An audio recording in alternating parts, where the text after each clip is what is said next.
छूट जाएगी। बोले आप तो मजाक कर रहे हो।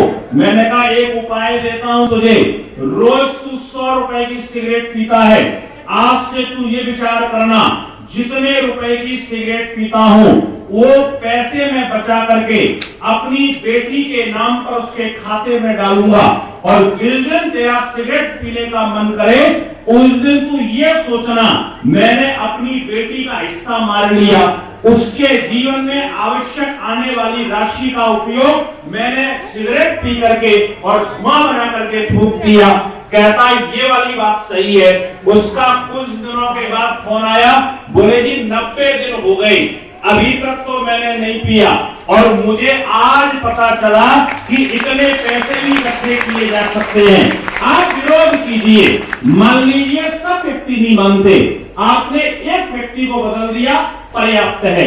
इसलिए कहा कि गुरु जब अपने शिष्य का निर्माण करता है तो उसको कहता है बेटा इस दुनिया में जहां विद्या दिखाई दे वहां खड़े हो जाना, जहां अन्याय दिखाई दे वहां खड़े हो जाना, जहां अभाव दिखाई दे उस अभाव को भाव के रूप में परिवर्तित करने का प्रयास करना।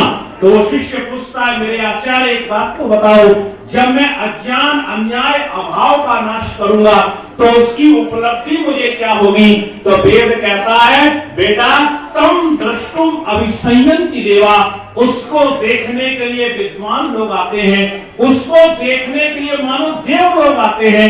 ये ऐसा कौन सा व्यक्ति है जो गलत काम का विरोध कर रहा है, ये अपने जीवन में अच्छाई को स्थापित कर रहा है, सबके जीवन के अंदर अच्छाई स्थापित कर रहा है। स्मरण ये रखना, ये नियम संयम, ये सत आचरण, ये अज्ञान अन्याय अभाव का नाश, ये विद्या की प्राप्ति, ये ईश्वर की उपासना, इन सारी चीजों से होने वाला क्या है?